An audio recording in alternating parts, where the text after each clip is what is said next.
अस्सलाम वालेकुम viewers, welcome to Health Matters with doctor Urooj Mushtaq. और आज मैं जिस मौजू पे बात करूँगी मेडिकल लाइन से थोड़ा हट के है लेकिन उससे लिंक्ड ही है। हम बात करेंगे शादीशुदा ख़वातीन में डिप्रेशन की वजूहात पे। और ये वीडियो ख़ास तौर पर उन मर्दों के लिए है या उन सासों के लिए है, उन फैमिलीज़ के लिए है, बल्कि तमाम औरतों के लिए है, क्योंकि एक औरत कहीं ना कहीं नंद का रोल भी प्ले कर रही है, कहीं भाभी का रोल प्ले कर रही है, कहीं जिठानी का रोल प्ले कर रही है और कहीं वो सास का रोल प्ले कर रही है।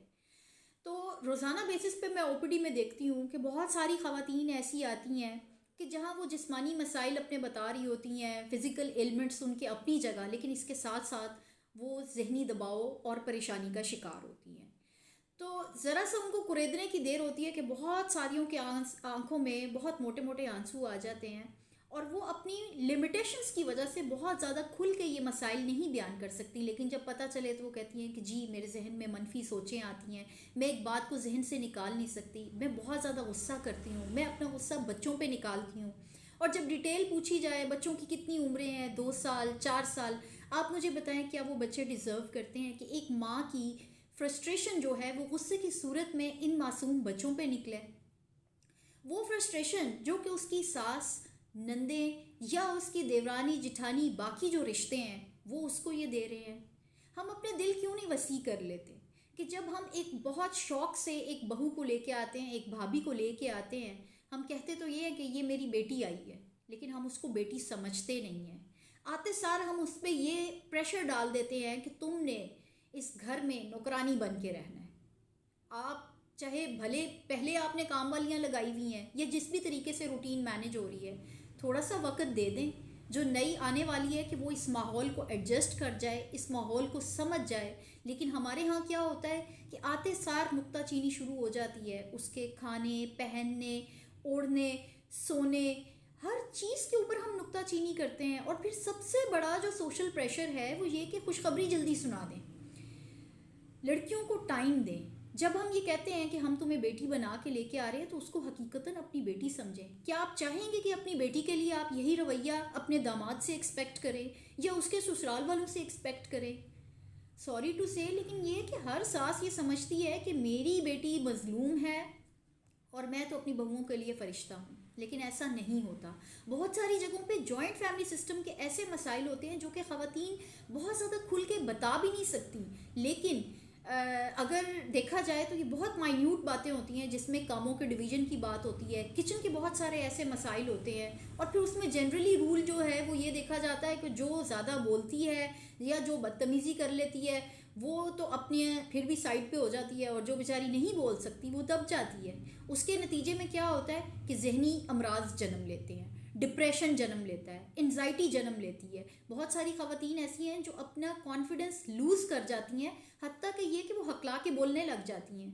उनको एक कांस्टेंट खौफ होता है कि ज़रा सी ये बात पता नहीं चलेगी, शाम को मेरे शौहर ने आना है, सास ने कान उसके भर देने हैं और वो मेरे पे भड़क उठेगा। बेटों को भी प्लीज़ जगह दें ताकि वो एक रोल अपना बैलेंस प्ले कर सकें, बैलेंस रोल प्ले कर सकें, अपनी माओं के साथ भी, अपनी बीवियों के साथ भी और अपनी बहनों के लिए भी। एक मेल पे भी उतना ही प्रेशर होता है। आप अगर शादी करते हैं तो अपने बेटे के लिए थोड़ा सा दिल वसी कर लें कि ये आने वाली को एक्सेप्ट कर ले और इसको मुझे शेयर करना पड़ेगा अपने बेटे को। जो आने वाली है उसका भी पूरा हक है इसमें। मैं बिल्कुल, बहुत तस्वीर के दो रुख भी होते हैं। बहुत सारी ऐसी भी लड़कियां होती हैं जो खुद बदतमीज़ होती हैं और ससुराल में निबाह नहीं कर रही होती, लेकिन एक जनरल जो मैं आपको बात कर रही हूँ जो माशरे में देखी गई है, मैं उस चीज़ की बात कर रही हूँ। क्योंकि बहुत अफसोस के साथ कहना पड़ता है कि हमारे अभी तक सब कॉन्टिनेंट का कल्चर ही ये है कि स्टार प्लस की तरह बहुओं को दबा कर रखें और एक के ऊपर जुल्म की हम इंतहा कर दें।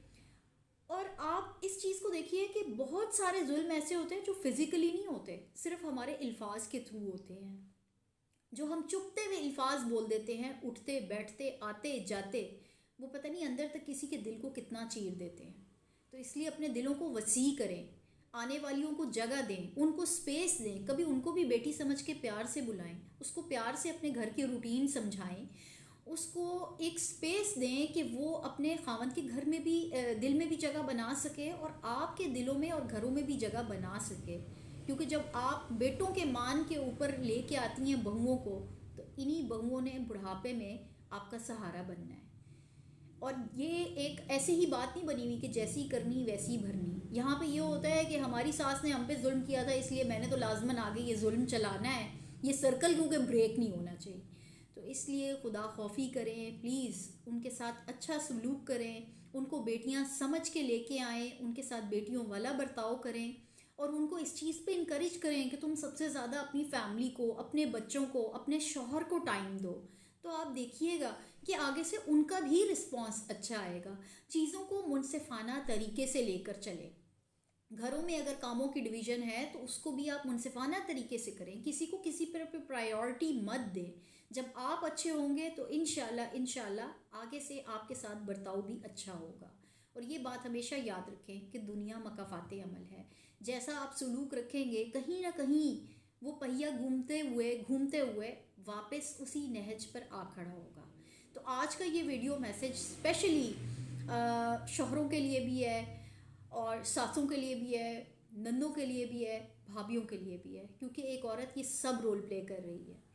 तो मेरी बात पे ज़रूर गौर कीजिएगा और अपने अंदर मस्बत तब्दीली लाने की कोशिश कीजिएगा। अस्सलामुअलैकुम, इंशाल्लाह नेक्स्ट वीडियो में मुलाकात होगी। Till then take care of yourself. अल्लाह हाफिज़।